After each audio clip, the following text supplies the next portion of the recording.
Welcome to my sewing room. We have such an exciting show for you today. We're going to take you a few steps further into your smocking. Now then, the first outfit I'm going to show you, we're going to show you a few beautiful smocked things. This has simple trellises on the background and then some silk ribbon embroidery. All those pretty little flower bunches are silk ribbon embroidery bunches on the front of this pretty dress. This is another little beautiful pink dress that has green smocking, and again, a few silk ribbon flowers have been stitched on for all of the extra embellishment. This is a really neat dress. It is for the older or the younger teen. It is smocked from the shoulders all the way down to the waist and has a sash in the back so you can pull it real tight around the waist. I think this is really neat. Another one of my very sweetest dresses. This dress was done for one of my granddaughters.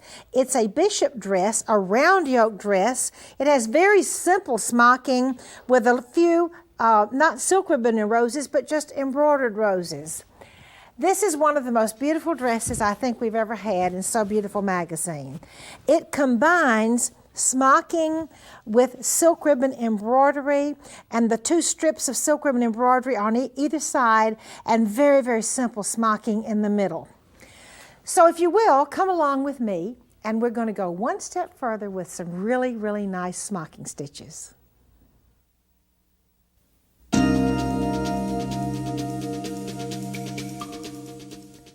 When we do wave stitches or trellis stitches, let me give you a little illustration of what they look like. They go up and down and up and down and up and down.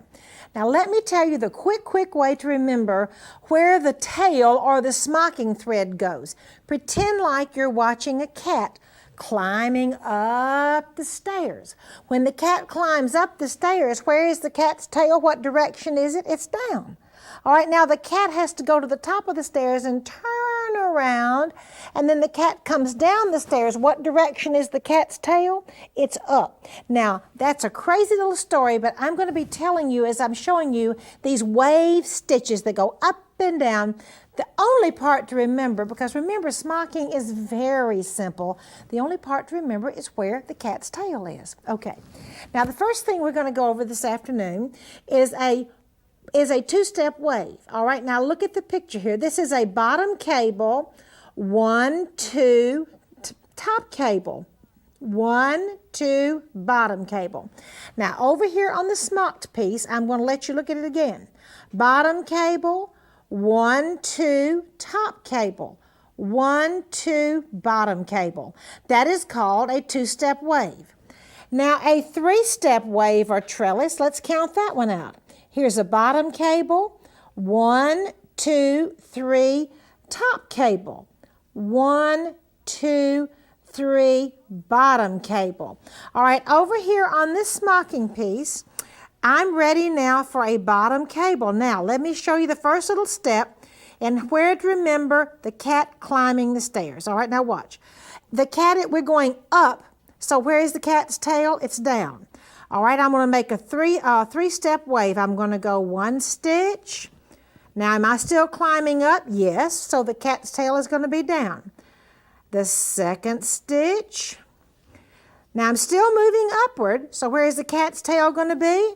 I pull it down again. That cat is still climbing up the stairs. That's 1, 2, and the third stitch is right on the gathering row. All right, now the cat has to turn around and get ready to go back down. So the cat's turning around at the top, so I'm going to make a top cable, and then I'm ready to come down. Now I have a little bit larger piece of fabric here. I'm going to show you now a four-step wave. First of all, let's count.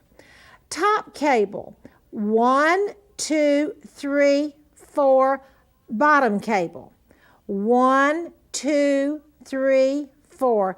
Top cable or turnaround. Now I'm going to start there and start stitching. All right, since I'm at the top going down, I'm making a top cable. Now where is the cat going to go? I'll give you a little hint. The cat is going down. So what am I going to do with the tail?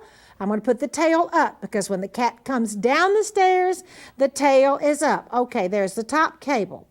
All right, I'm going to make a four-step wave. I'm going to go 1, Now the cat is coming which way? The cat is coming down, so I'll put the tail back up. There's 1, 2.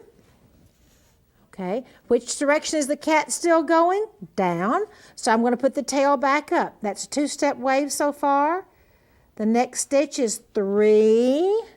Where is the cat still going? Cat's still coming down, so I've got to put the tail back up. 1, 2, 3. The 4th stitch I make right on the gathering row. Now that cat has got to turn around in order to get ready to go back up. We always do that at the bottom with the bottom cable. I'll move over 1 stitch, take a little bite, and that was a bottom cable. Now which way am I going to go next? I'll give you a little hint. I've got to travel back up. So if the cat is going up the stairs, where is the tail? It's got to drop down. All right, now you count with me. We're going to do another 4-step wave. 1. Which way is the cat going? Up. So what do I do with the tail? Bring it back down. 2. That's the 2nd stitch. 2. Which way is the cat going? Still up. So I bring the tail back down. 1, 2. 3. I'll move over just 1 pleat at a time, always in smocking, 1 pleat at a time. And the cat still has 1 more step to go up, so I pull the cat's tail back down 1 more time and make 1 more stitch. That is 4.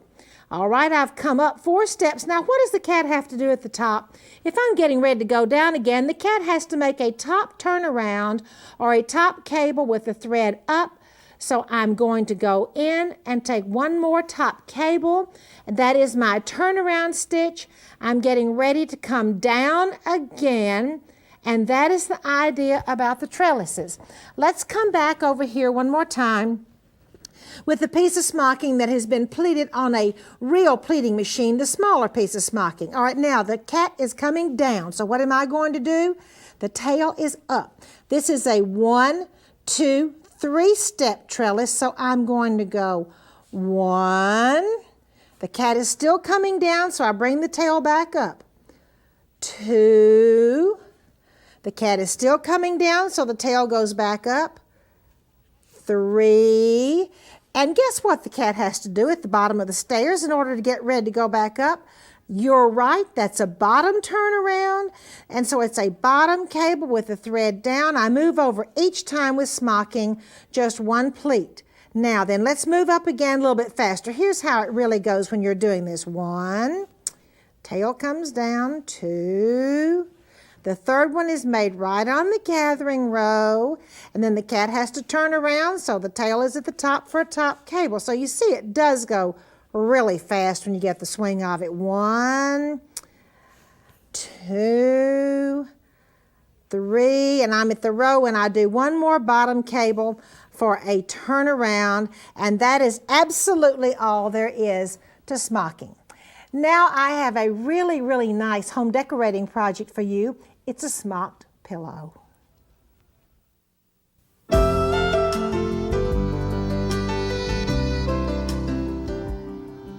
One of my favorite ways of using smocking is not for little girls' dresses and little boys' suits at all, but rather for home decorating. After Joanna got so big and sophisticated that she really did not want to wear smocked dresses anymore, every Christmas we would make her, either I or my daughter-in-law Suzanne would make her a smocked pillow to go on her bed.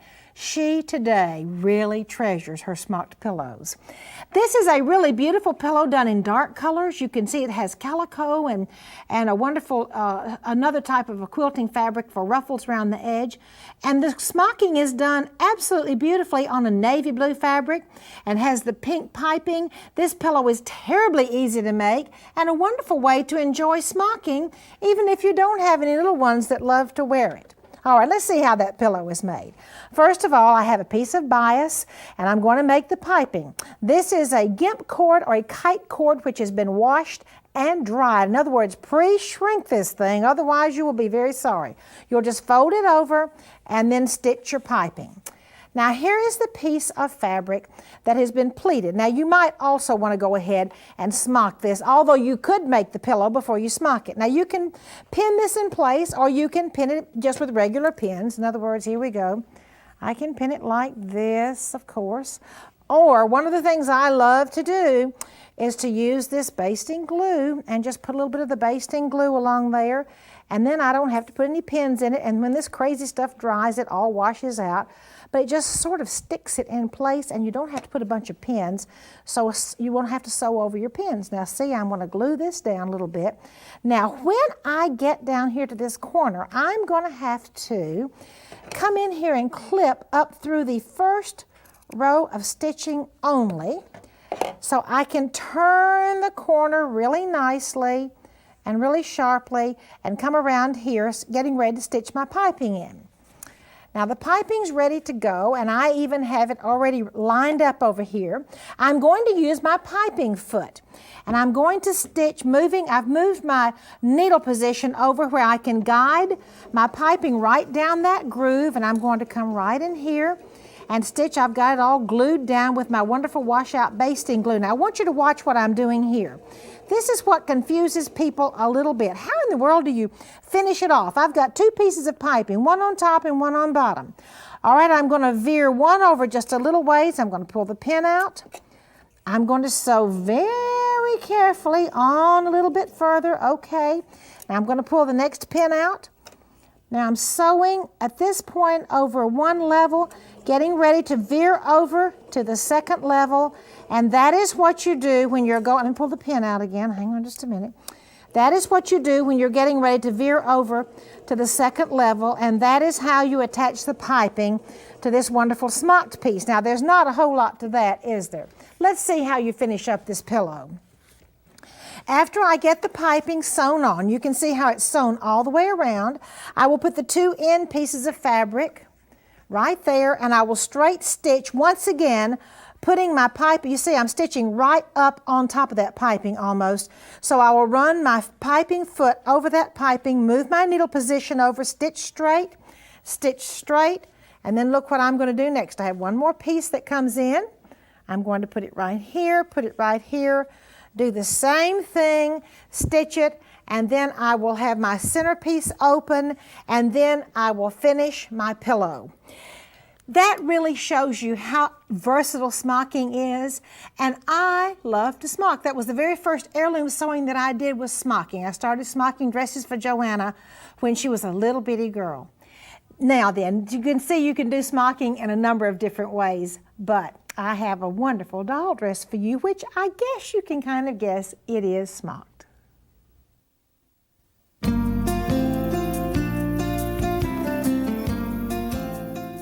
I love this doll dress. It has the most exquisite hand smocking that comes all the way down from the shoulders, down the front of the bodice, and look at the waistline. There are absolutely magnificent bullion rosebuds done in lavender also, with tiny little lazy daisies for the leaves. Now that's hand stitching, but on down the skirt, wait until you see this beautiful machine work. Now at first glance that might look like hand stitching, but it isn't. It's a pin stitch attaching the lace, and then 3 strands of embroidery floss have been run by hand through that machine pin stitching. That was the technique for this place, and this place. Now all of this dress is really very easy to do. Let's just start at the beginning. First of all, you have to run the fabric, the dress. Remember, it's smocked from the shoulders to the waist, so I run it through the pleater, and that's what it looks like after it gets through the pleater of the smocking machine. Now then, when I decide how big the bodice of that dress is going to be, and this pattern piece really shows how big it's going to be, I scrunch up these smocking machine stitches and I tie them off where it isn't going to go anywhere. In other words, I figure out how big it's to be. Then I take my magic washable pencil and go around it, trace it off. Now then, I'm going to smock all the way in this area, all the way down to the bottom. And I don't want to smock too much. There is no point in smocking out here because it's going to be cut away anyway. Then after smocking the whole thing, I will come in and do 1 or 2 rows of straight stitching all the way around the neckline, the shoulders, and the arm's eye. I will stitch 1 or 2 or even 3 rows of straight stitching, and then I will cut it out and use it. You know, here's your pattern that we drew on there. Then I'll cut it out, and that will be the bodice of my dress. Now this is something that's really interesting. Here's how you do that wonderful skirt treatment. All right, I draw on the lines. Here's one line and here's one line. Then I take my wonderful piece of French lace and I line it up. Now I can put these laces, I can attach them two ways. First of all, I can pin them like this, and there's nothing wrong with using that. I use glass head pins just in case I touch it with an iron. I can pin it. Now my really preferred way now, so I don't have to fool with any pins, is to take this basting glue and just do a little bit of glue along there. It all washes out. I'll go ahead and put a little on this bottom row just to show you how easy that works. This basting glue, you just lay it down there, let it dry just a little bit, and then you don't have to put one pin in there and it all washes out. Then I'll get my next row ready. I simply lay it down on that glue, let it get a little bit tacky. Or remember, you can pin it. You don't have to glue it. Now then, let me show you that really neat technique that is on this doll skirt. All right, I've got my machine set on a Madeira applique or a pin stitch, and I am using a wing needle. Now if you'll look here, this side is pinned. The side I'm stitching on is pinned. The other side has been glued down. On the side that's glued, well, it isn't really glue, it's a basting glue that comes out. On this side, I'm doing the pin stitch all the way down, and I'm coming just right along the side, the lace at the top, so the little holes are going to be on the top, and later on, I'm going to, now let me stop and get my pen out here. I can even go a little faster. I don't have to go quite so slow. But this is the Madeira applique, the pin stitch, or the Point de Paris stitch, as we call it sometimes. Now then, after I've made those stitches, let me show you what I do to make this look like a wonderful hand stitch. By the way, I do have stabilizer. I forgot to tell you, I've got a tearaway stabilizer. All right, here's what it looks like with the pin stitching. Now here is the fun part right here. The pin stitch with the wing needle leaves a little hole. So I'm going to take a tapestry needle, put 3 strands of embroidery floss in it, and I'm simply going to weave under, up, down, and up. I'm weaving in one hole, out the next one, and with my tapestry needle, which has a blunt end, it isn't sharp on the end, and I'll pull it through. Can you see what a pretty trim that makes when I took the holes I made with the sewing machine and just started weaving with my embroidery floss? And what a beautiful trim that makes. So I've really combined there hand smocking and machine Madeira applique and pin stitch, and then I took my tapestry needle with my 3 strands of embroidery floss and wove it up and down where it really looked like I had done a lot of hand work, and I didn't do much hand work at all on the hem. And now then, I have a beautiful antique technique for you.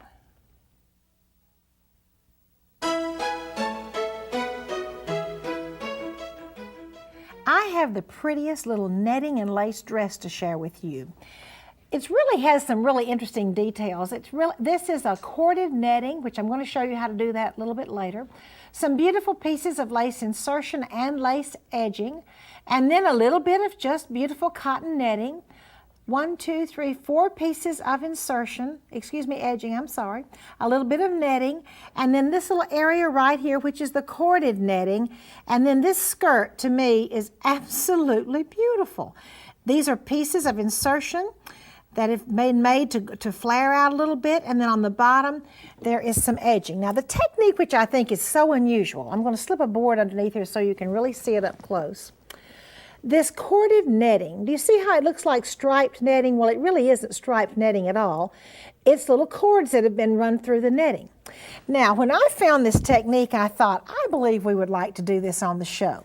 The first thing you're going to need is some invisible thread to use, to thread up your machine with. Not in the bobbin or not to run it through, but you're just going to thread the machine, the top thread with invisible thread. Now, there's several ways of doing this technique. By the way, I have used a pearl cotton. This pink thread here is a pearl cotton. I loaded this pearl cotton in the bobbin. I have a water-soluble stabilizer behind the cotton netting. Now then, this has to be stitched from the back if that's in the bobbin. So let me turn it over. I did my little open zigzag from the back, and then when I turned it over, the bobbin thread shows through, so it looks like this corded netting. Now another way of doing it, and the way this is done on this antique dress I shared with you, it is simply stitched by hand. you come in, and I have used, you can use a tapestry needle or you can use just a regular needle, and you come in and just simply run it up and over and up and over. Once again, I have used pearl cotton. You run it up and over, and you see it looks really pretty just to run it in by hand the way we have done here. Now, the easiest method, I think, is to use, and I'll use the open toe foot. I'm going to set it on a zigzag, and let me get my foot down here. And I'm simply going to draw a line, and I'm going to zigzag over it. And by the way, this is not a tight zigzag. My width is set on 2, and my length is on 1.8. Of course, it really depends on how wide your cord is as to how wide it is, but it's not a real tight, you know, the width is 2 and the length is 1.8. But this is probably the easiest way of doing it, just simply holding your pearl cotton. And on my little antique dress over there, it was white on white, but I think it shows up a little bit better for you to see, stitching it with the pink thread. Now that is a wonderful technique, which I don't know for sure exactly how many times you would want to use it, but you know, one of the things that I really love to do is to work on cotton netting. And that is a beautiful way to embellish cotton netting. And now then, won't you come along with me to my attic, where I have a really, really spectacular antique, well, another really spectacular antique to share with you.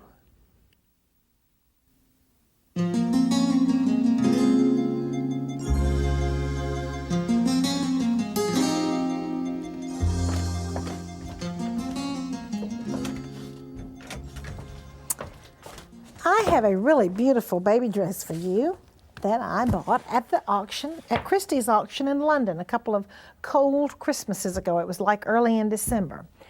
Now, looking at this beautiful long white dress, probably what you're thinking is, well, that's a christening dress.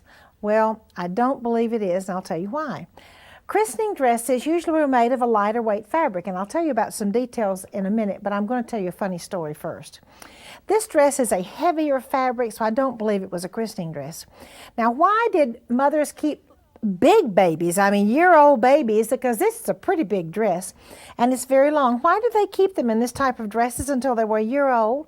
Well, if you thought about, if you were a mother and you were making your family's breakfast, lunch, and dinner over an open fire, have you thought about what you would do with the baby? There were no playpens or cribs or anything like that. Well, there had to be cribs and cradles, but there weren't any playpens.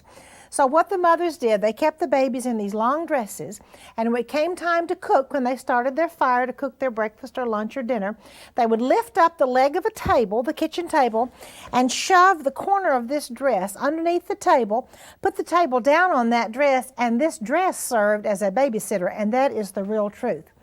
All right, now let me tell you about the details on this beautiful dress.